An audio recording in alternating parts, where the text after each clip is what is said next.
you guys, it's Lula with Grace and Gratitude. I welcome you into my home. Edward and I are making breakfast right now, and I just had this really odd moment that I kind of wanted to share with you guys. Odd for me, like meaning like an aha odd. And basically it was that we were making breakfast, and maybe I should put a little light on so you guys can see me. We're making breakfast and we just woke up, hence the bed hair. Haven't even put a brush on my hair yet. And the sausages, the vegan sausage that we get was frozen, right? And so I pulled it out, and in my thinking as I'm preparing to cook it, I was like, why didn't I just put these in the refrigerator yesterday?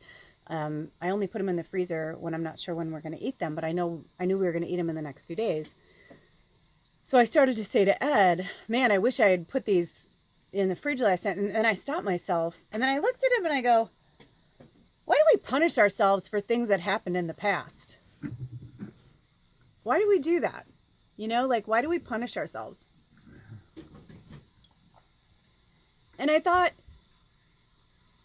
this is kind of a weird thing we do. Excuse me. I'm just going to speak freely and say, and Ed goes, what did you say, babe?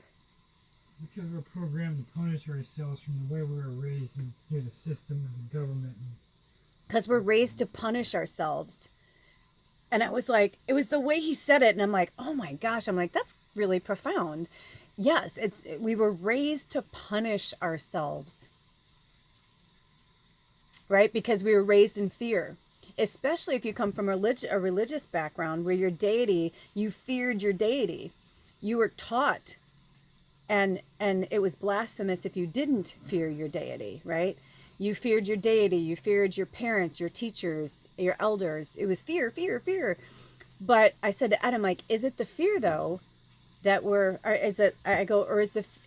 did I say it? I go something like, is it the fear of the action, or is it the fear of the result? So start asking yourself, is it the fear of the action, or is it a fear of the result? I mean, who cares? We're making breakfast now. Big deal. They'll defrost soon enough. It's fine. You know what I mean? Like, everything will work exactly in good timing. I wish I had smell-o-vision, by the way. He's like the master of potatoes, and he's making the most delicious breakfast potatoes. And I brown the vegan sausages with like pepper and garlic, and I use Bragg's liquid amino acids to give it that smoky flavor. So even though they're vegan, a lot of the stuff we make vegan, it's all about, smoke and mirrors, baby, smoke and mirrors. You can make it taste like real meat if you need it. That was just a little sidebar. Anyway, you see what I'm saying? Here I was beating myself up. I'm like, why? Like, what is this punishment factor? Like, it could have been better. It could have been more perfect. And right now I can tell you, I know for myself, it's definitely programming from my mom. I was raised in a lot of fear, and a lot of control, and a lot of manipulation. And lately it's really interesting, because when I decided to stop talking to my family for a while, and deleted everybody out of my phone, I remember thinking, like, I wasn't sure how I was going to feel if someone passed, or what I would do, or however, blah, blah, blah. And I think it's interesting that 2 days later, my stepdad died. It was like, and then he came through and was like, why would you put yourself out, be uncomfortable, do all these things for what? He's like, I'm cremated. That's not even, he's like, you can honor me wherever you are. You don't have to be with them. Your mom has a support system. It was like, he was giving me all these things. And then I started to realize, I'm like, yeah, I think part of it was that I felt bad that I was going to be a horrible daughter. And I even said to Ed, I'm like, oh, I can just see my family talking about me, or talking smack about me if I don't go, or if I'm not, maybe not now because of the COVID and everything, but just the programming. And I don't know what they're going to think or feel. That's the whole kit and caboodle right there, right? Like, I don't even know what they're going to do or think or feel, or how I don't even know. This is me assuming. This is me. Can you,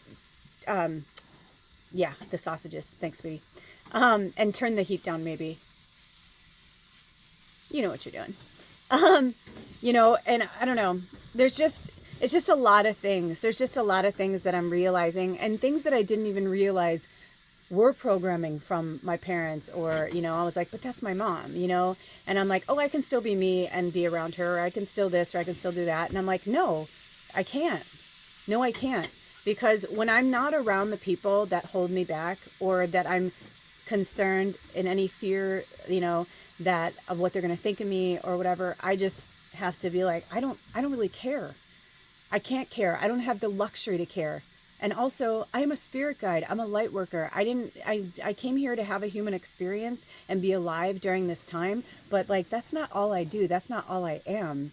I'm a lot of different things. In fact, I'm starting to understand more in my dreams. Like, I've been talking about this a lot lately, but like last night, I started to recognize certain things. And I just said to Ed when we were making breakfast, I go, I have to start asking, my higher self to give me signs when I'm in spirit guide mode, or I'm in dream lodge, like where I'm like, having my own dreams, working through my own, subconscious kind of thing. Or am I working, am I sleeping, but I'm somewhere else in another dimension, in another lifetime, somewhere else, being someone's spirit guide.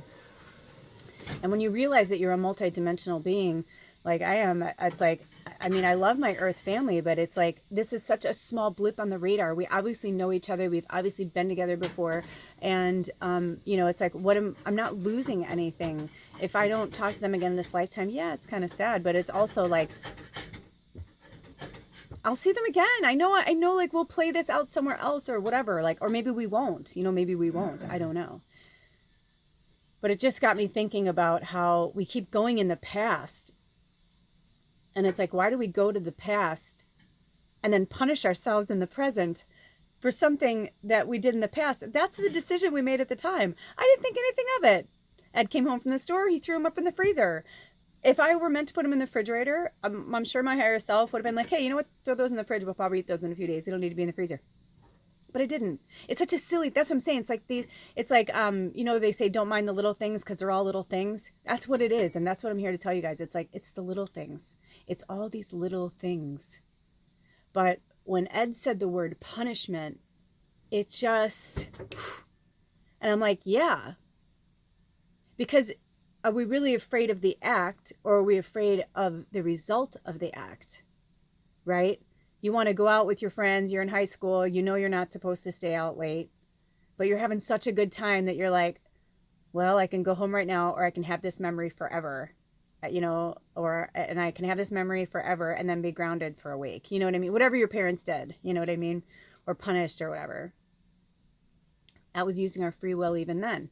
I'm using my own example, right? Or it's, I can, do this or whatever, but I may go to jail for it,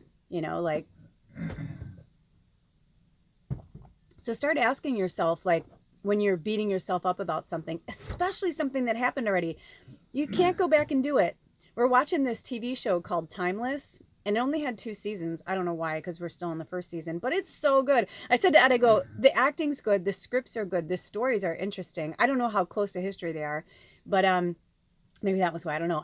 But the costumes are amazing. And I said something like costumes like that could actually make or break a show. I'm like, if every show they're going to another time period, they have to have time period for the entire episode. I'm like, I don't know if that's part of it. I'm like, it could be, because the costumes were really good. Really, really amazing. But anyway, I digress. It just made me think about that, right? Like, we go back in time and it's like, why are we trying to fix something that happened already? I believe that's part of the reason why everyone's having such a hard time staying present, because they're concerned about how they can fix the past. But you can't fix the past. And the future's not here yet. So this moment is all you have. That's it. There's nothing else. There's nowhere else. Just this moment. Anything else on that, Ed? He just shook his head no. So, have a beautiful weekend. Whenever you watch this, it's timeless, but for us, it is the day after the full moon at Leo, and I feel wiped out. Oh my gosh, I've done so much spirit work over the last few days. It's crazy. And I did check out the latest full moon pick a pile. It was so good. I thought 3 piles, but oh my gosh, there's so much in each one. I mean, it was almost 2 hours for just 3 piles, but also spirit really, it's a lesson as well, because there's the first part of the pick a pile reading, they had me play music, and you pick the pile over the music, and then they had me put in toys, because it's called Past Masters, right? It was a message from the past masters, but really messages from our higher selves to remind us that we are the paths, that we are the masters from the past, in the future, in the present. You hear me? You feel me? And it's brought to you by Angel number 99 and the Black Pearl. So very awesome pick-up hour reading. I highly recommend it. And all the timestamps will be in the description below it. So I've got a lot of stuff out right now. Have a good time. Have a good weekend. And I'll see you next time. We're going to go have some breakfast and relax. Blessed be. Oh, bye.